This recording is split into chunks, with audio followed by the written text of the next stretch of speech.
Today, I'm going to show you how to climb out of every rank in MW3, starting from bronze and giving you tips for every rank all the way to iridescent. After hitting top 250 last season, I did some challenges on the channel where I played on alt accounts, and as I played, I noticed the biggest mistakes from every division. So we're going to fix them. Starting with bronze and silver, most of the players in this rank need to work on basic game mechanics. And that means starting with the correct class setups. I can usually tell a player's rank is bronze or silver based on their gun.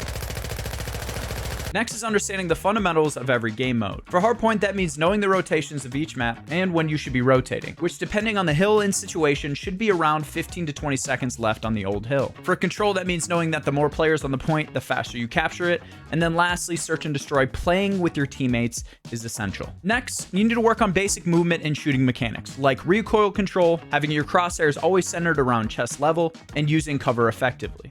And finally, learning the callouts for every map, which you can do by simply watching higher level players and paying attention to what things are called. And if that's what you're looking for, make sure you sub to this channel and my daily upload second channel, which has a bunch of raw gameplays to help you progress. I know it's a lot, but by mastering the fundamentals, you can improve drastically in a very short time. To practice all your mechanics, I would load up a bot lobby and focus on one at a time. Every day before I play ranked, I warm up like this and truly focus on my centering. Then as I get more comfortable, I take longer range shots to practice my recoil control and then start getting comfortable using cover. After that, I introduce higher level movement, which I'll go over a little later. No matter what rank you're in, warming up is essential. Moving on to gold, and this rank is where a majority of players are in MW3. And again, the biggest thing I would say holding gold players back is the basic mechanics. It makes no difference if you hold power positions or rotate early if you can't win your gunfights. So again, keep hammering the bot lobbies. Although you can get out of gold rank by improving your mechanics alone, a way to speed up the process is to start playing fundamentally sound. At this point, most players understand basic callouts and rotations, so learning how to do this effectively will really help your team win more games. One common mistake I see gold players make is playing alone instead of playing with their teammates to secure trades. A trade simply means eliminating the opponent who killed your teammate. By staying close to your teammate, you can leverage your numbers to double challenge an opponent and secure a kill, or at worst, get a 1-for-1 trade. Playing for trades is the easiest way to play as a team and win more games. Even if you're solo queuing, stick close to at least one other teammate as you move around the map, and it will greatly improve your win percentage. Another thing I see far too often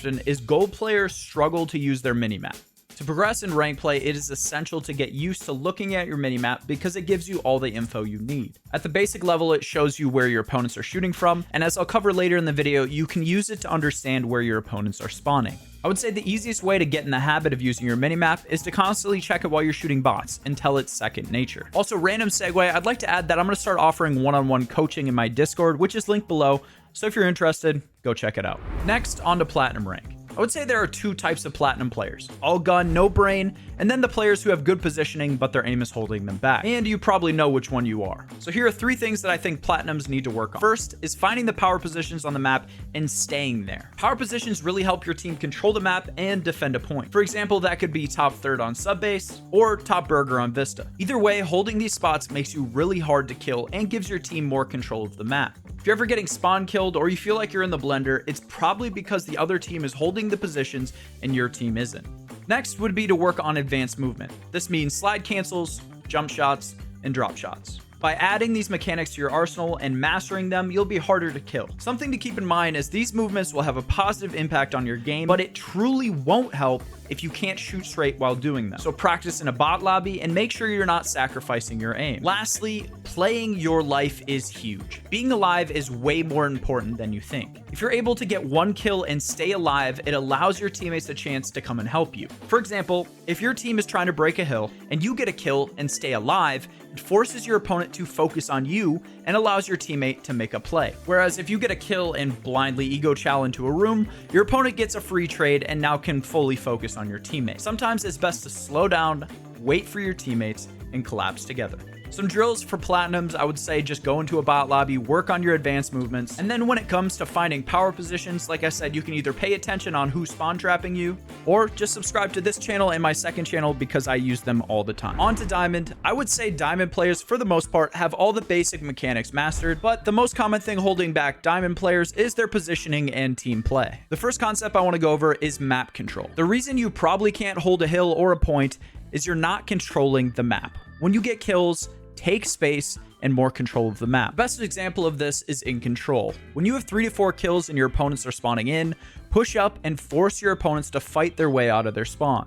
By creating layers, it makes it harder for them to make it to the point and allows you to set up the spawn trap. Next, Basic spawn knowledge. As you rank up, knowing where people are spawning becomes more and more important. The basics are understanding that where you spawn gives you information on where your opponents are spawned. For example, in Hardpoint, there are 2 main spawns. So if you spawn on one side, most of the time your opponents are spawning on the other. And by knowing that and paying attention, you can gain a lot of information. I spawn in the back. Top. P5 weak. Top. I spawned out, bro.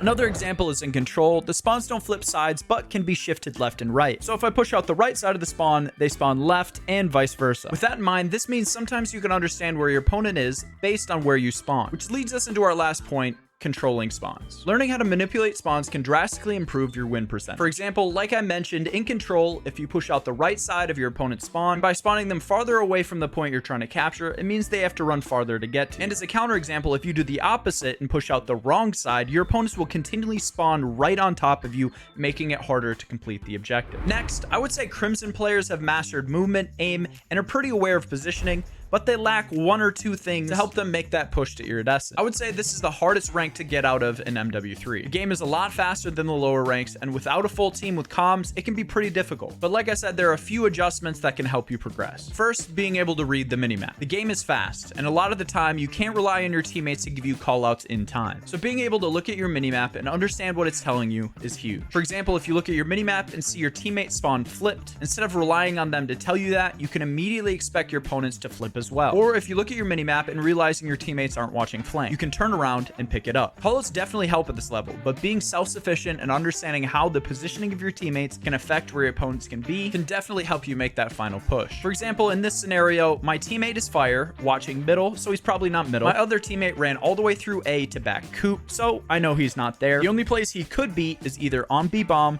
top bridge, or pushing up the B street flanking me, which allows me to pre-aim and get the free kill. Situations like this happen in every single game, and the better you understand what your minimap's telling you, your reads will get better, it will become second nature. And the last thing that Crimsons really need to focus on is discipline. Things you could get away with doing in Diamond and Plat rank, you will get punished for in Crimson. So make sure you rotate early, play with your teammates for trades, and don't hit the old hill for 10 seconds. Lastly, Iridescent. If you're in Iridescent, you've made it to the top 1% of all players. And usually that's good enough for most people. But for the select few that want to make it to the top 250, the only real way is to play with a squad and play a lot. From Iridescent to top 250, it's all about time put in, eliminating the little mistakes, and learning how to win as fast as you can to maximize SR gain. The best way to do this is to record your gameplay and watch it back. You'll be able to realize the little mistakes you're making and make the small adjustments necessary. You can do this at almost any rank, but it's especially helpful when you're trying to squeeze out every ounce of SR you can possibly get. This tip was huge in helping me make that final push to the top 250. Again, I'd like to mention that I'm going to be offering coaching in my Discord, so link in the description if you're interested. Anyway, subscribe and I'll see you in the next one. Deuces.